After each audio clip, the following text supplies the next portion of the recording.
Hi, good morning dears. ഒരു അടിപൊളി കഥയായിട്ടാണ് വന്നിരിക്കുന്നത്. കേൾക്കണേ. ഒരിക്കലേ ഒരു സാധുവായ മനുഷ്യൻ തൻ്റെ തോണിയുമായിട്ട് ഉപജീവന മാർഗത്തിന് വേണ്ടിയിട്ട് കടലിലേക്ക് പോവുകയാണ്. കടലിലേക്ക് പോയി അവിടെ നിന്ന് ആ തോണിക്ക് ചെറിയ കംപ്ലൈൻറ്റ് വരികയും അത് മുങ്ങുകയും ചെയ്തു. അവിടുന്ന് ദൈവത്തോട് വല്ലാണ്ട് കരഞ്ഞു പറഞ്ഞു. പക്ഷേ അപ്പോഴേക്കും അയാൾ നടുക്കടലിൽ ഒറ്റപ്പെട്ടു പോയിട്ടുണ്ടായിരുന്നു. കിട്ടിയ പിടിവള്ളിയായ ആ ഒരു പലകയുടെ കഷ്ണവുമായിട്ട് അയാൾ ആവുന്നത് പോലെ തുഴഞ്ഞു. ആ തുഴഞ്ഞ് അയാൾ എത്തിയത് ഒരു മനുഷ്യൻ്റെ ഒരു ഗന്ധം പോലും ഇല്ലാത്ത ഒരു ദ്വീപിലായിരുന്നു. അവിടെ അയാൾ ആവുന്നത് പോലെ ദൈവത്തെ വിളിച്ചു കരഞ്ഞു. രക്ഷയില്ല, ദൈവം ഒന്നും കേൾക്കുന്നില്ല.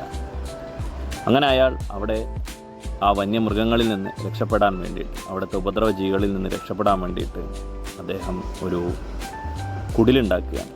ആ കുടിലിൽ താമസിച്ചു. അങ്ങനെ കുറച്ച് കഴിഞ്ഞപ്പോൾ അയാൾക്ക് വിശക്കാൻ തുടങ്ങി. അങ്ങനെ തൻ്റെ ഉപജീവന മാർഗത്തിന് വേണ്ടിയിട്ട് എന്തെങ്കിലും കിട്ടുമോ എന്നറിയാൻ വേണ്ടിയിട്ട് അയാൾ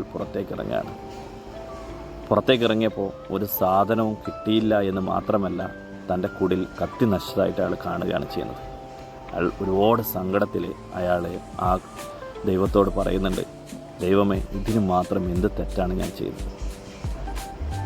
അങ്ങനെ അയാൾ സങ്കടത്തോടെ നിൽക്കുന്ന സമയത്ത് അയാൾ ഒരു സംഭവം കാണുകയാണ്. അങ്ങ് നിന്നും ഒരു ബോട്ട് അയാളെ ലക്ഷ്യമാക്കിയിട്ട് വരികയാണ്. അയാൾക്കാകെ ആശ്ചര്യമായി, ഈ ദ്വീപിൽ എങ്ങനെ ഒരു ബോട്ട് വന്നു? അങ്ങനെ ബോട്ട് അടുത്തെത്തിയപ്പോൾ അയാൾ അവരോട് ചോദിച്ചു, നിങ്ങൾ എങ്ങനെയാണ് ഞാൻ ഇവിടെ ഉണ്ടെന്നുള്ള അറിഞ്ഞത് എന്ന് ചോദിച്ചു. അപ്പോൾ ആ ബോട്ടുകാരൻ പറഞ്ഞു, ഇവിടെ നിന്ന് ഒരു പുക വരുന്നത് കണ്ടു, അപ്പം ഇവിടെ ആരോ താമസിക്കുന്നുണ്ട് എന്ന് മനസ്സിലായി എന്ന് പറഞ്ഞു. അപ്പം ദൈവം അങ്ങനെയാണ്. നമ്മൾക്ക് ആവശ്യമുള്ള സമയത്ത് നമ്മളെ രക്ഷിക്കുവാൻ അവനുണ്ട്. ഏത് പ്രയാസഘട്ടമായാലും സങ്കടഘട്ടമായാലും എത്ര വലിയ തന്നെ പ്രശ്നമായാലും ദൈവത്തോട് പ്രാർത്ഥിക്കുവാനുള്ള മനസ്സ് നമുക്കുണ്ട് എങ്കിൽ, ദൈവത്തോട് അടുക്കുവാൻ നമുക്ക് കഴിയുന്നുണ്ട് എങ്കിൽ ഉറപ്പാണ് അതിന് ഒരു ശാശ്വത പരിഹാരമുണ്ടായിരിക്കും.